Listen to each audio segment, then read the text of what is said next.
Hello students, জ্ঞানজ্যোতি coaching centre পক্ষ থেকে তোমাদের আরেকবার স্বাগত জানাই। আমি রাজীব স্যার এবং আজকে আমরা আলোচনা করব কলকাতা ইউনিভার্সিটির আন্ডারে তোমরা যারা ডিএসসিসি 2 পেপারের জন্য পলিটিক্যাল সায়েন্স নিয়ে পড়াশোনা করছো তাদের আজকে যে টপিকটা আমরা নিয়ে এসেছি সেটা হলো উচ্চ আদালত বা হাইকোর্টের ক্ষমতা এবং কার্যাবলী কী থাকবে। ঠিক আছে, এটা হচ্ছে কলকাতা ইউনিভার্সিটির আন্ডারে সেকেন্ড সেমিস্টারের ডিএসসিসি 2 পেপারের জন্য খুবই একটা গুরুত্বপূর্ণ টপিক। তো ভিডিওটি শুরু করার আগে তোমরা যারা আমাদের চ্যানেলে প্রথম এসেছো বা এখনও আমাদের চ্যানেলটিকে সাবস্ক্রাইব করনি তারা অবশ্যই চ্যানেলটিকে সাবস্ক্রাইব করো এবং পাশে থাকা বেল আইকনটিকে ক্লিক করে দিও যাতে আমাদের পরবর্তী ভিডিওর নোটিফিকেশান তোমরা খুব সহজেই পেয়ে যেতে পারো। এছাড়া তোমরা যারা অনলাইনে আমাদের সাথে যুক্ত হতে চাও এবং আমাদের থেকে কোর্স পারচেস করতে চাও তারা অবশ্যই স্ক্রিনে যে দুটো ফোন নাম্বার দেখতে পাচ্ছ এই দুটো ফোন নাম্বারে আমাদের সাথে সরাসরি যোগাযোগ করে নিতে পারবে। অনলাইনে যেই সমস্ত সুযোগ সুবিধাগুলো আমরা তোমাদের জন্য রেখেছি তোমরা এখানে পেয়ে যাবে live classes, recorded classes, high quality notes এবং 100% কমন সাজেশন। মেজর স্টুডেন্টদের জন্য পুরো সেমিস্টারের কোর্স ফি রাখা হয়েছে অল সাবজেক্টের জন্য শুধুমাত্র 1199 এবং মাইনর স্টুডেন্টদের জন্য রাখা হয়েছে পুরো সেমিস্টারের কোর্স ফি অল সাবজেক্টের জন্য শুধুমাত্র 699। এছাড়া গুগল প্লে স্টোরে আমাদের একটা অ্যাপ্লিকেশন রয়েছে, যেই অ্যাপ্লিকেশনটার নাম হলো পিএসটি অল এডুকেশন। তো এই অ্যাপ্লিকেশনটা ডাউনলোড করেও তোমরা আমাদের সাথে যুক্ত হতে পারো এবং অ্যাপ্লিকেশনে থাকা যে বিভিন্ন কোর্সগুলো রয়েছে সেগুলোর অ্যাক্সেস গ্রহণ করতে পারো। আর এই মুহূর্তে কলকাতা ইউনিভার্সিটির আন্ডারে সমস্ত স্টুডেন্টদের জন্য একটা স্পেশাল অফার চলছে, যেটা হলো শুধুমাত্র 99 রুপিজে রেজিস্ট্রেশনের মাধ্যমে তোমরা আমাদের এখানে পেয়ে যাবে মেজর বা মাইনর যে কোনো কোর্স পারচেসে পুরোপুরি 50% অফ। ঠিক আছে, তো এই সুযোগটা উপভোগ করার জন্য আমাদের যে অফিসিয়াল নাম্বার আছে সেই অফিসিয়াল নাম্বারে তোমরা যোগাযোগ করতে পারো। আচ্ছা, তো চলো এবার মেন টপিক যেটা রয়েছে তোমাদের উচ্চ আদালত বা হাইকোর্টের ক্ষমতা এবং কার্যাবলী কী রয়েছে সেটা নিয়ে আলোচনা করা যাক। ঠিক আছে, দেখো কী রয়েছে।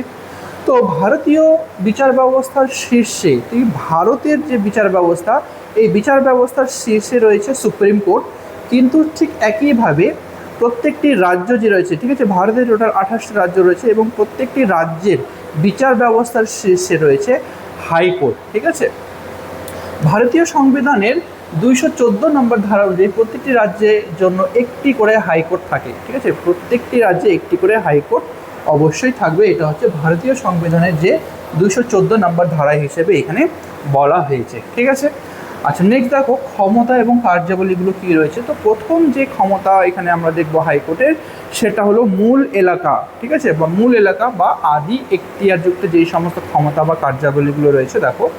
তো সংবিধানের কয়েকটি বিশেষ মামলার শুনানি সরাসরি হাইকোর্ট শুরু করা যায় বা হাইকোর্টে শুরু করা যায়। কিছু কিছু বিশেষ মামলা সরাসরি কিন্তু হাইকোর্টে করা হয়, সেটা নিম্ন আদালতে করা হয় না।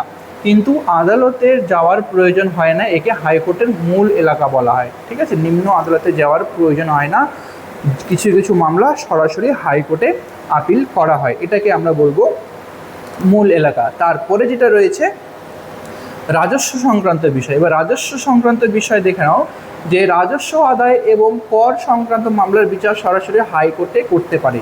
রাজস্ব সংক্রান্ত যেই সমস্ত মামলা বা কর আদায় যে সমস্ত মামলাগুলো রয়েছে সেগুলো কিন্তু আমরা সরাসরি হাইকোর্টে আপিল করতে পারবো। তারপরে রয়েছে কি বিশেষ দেওয়ানি মামলা। কিছু কিছু বিশেষ দেওয়ানি মামলা যেমন বিবাহ বিচ্ছেদ, উইল, তারপরে কোম্পানির আইন এবং অবমাননার মামলা সরাসরি এখানে উচ্চ আদালতে কিন্তু পেশ করা হয়ে থাকে।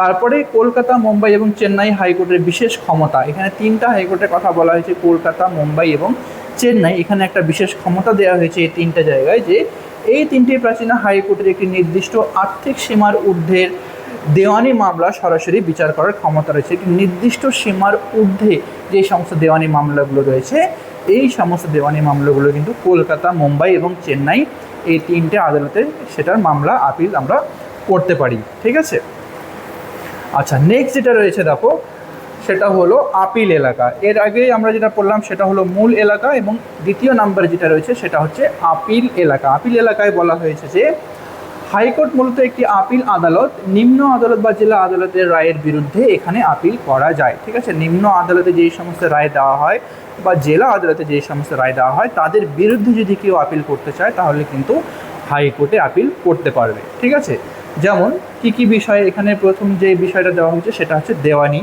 দেওয়ানি আপিল, জেলা জজ কোর্ট বা অধ্যস্থান আদালতের রায়ের বিরুদ্ধে দেওয়ানি আপিল হাইকোর্টে করা যায়। জেলার যে জজ রয়েছে বা অধ্যস্থান আদালতের যদি রায়ের বিরুদ্ধে যদি কেউ আপিল করতে চায় দেওয়ানি সংক্রান্ত মামলায়, তাহলে কিন্তু হাইকোর্টে আপিল করতে পারবে। নেক্সট রয়েছে ফৌজদারি আপিল। নিম্ন আদালতে কোনো আসামির 4 বছর বা তার বেশি যদি কারাদণ্ড দেওয়া হয়, ঠিক আছে, নিম্ন আদালতে কোনো ব্যক্তিকে যদি 4 বছর বা তার থেকে বেশি কারাদণ্ড দেওয়া হয় বা কোনো দায়রা আদালত কাউকে মৃত্যুদণ্ড যদি দেয়, সেই রায়ের বিরুদ্ধে হাইকোর্টে আপিল করা যায়। তাহলে 4 বছরের কারাদণ্ড বা 4 বছরের বেশি, অথবা যদি নিম্ন আদালতে কারোর বিরুদ্ধে মৃত্যুদণ্ড যদি দেওয়া হয়, তাহলে এই সমস্ত মামলায় কিন্তু হাইকোর্টে আপিল করা বাধ্যতামূলক।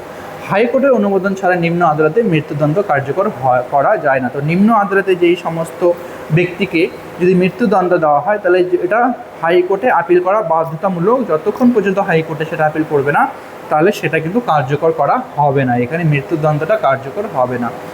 তৃতীয় নম্বর যেটা রয়েছে, লেখ জারি করার ক্ষমতা বা হচ্ছে অভিলেখ জারি। এখানে কী রয়েছে, প্রথম যেটা বলা হয়েছে লেখ জারি করার ক্ষমতার মধ্যে বন্দি প্রত্যক্ষীকরণ।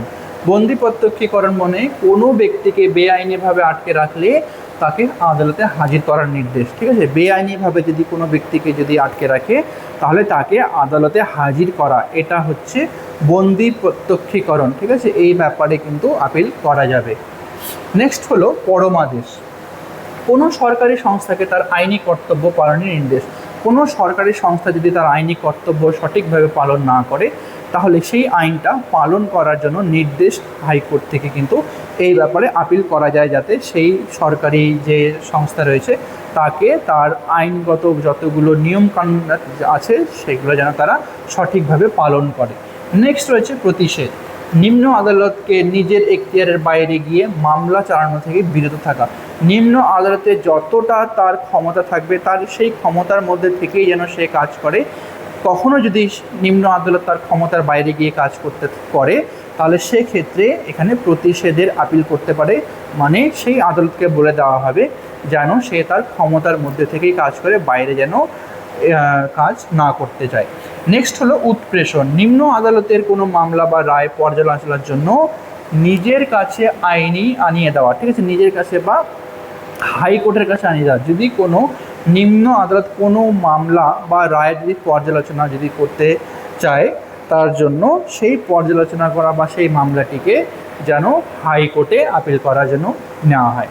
নেক্সট হলো অধিকার পৃচ্ছা।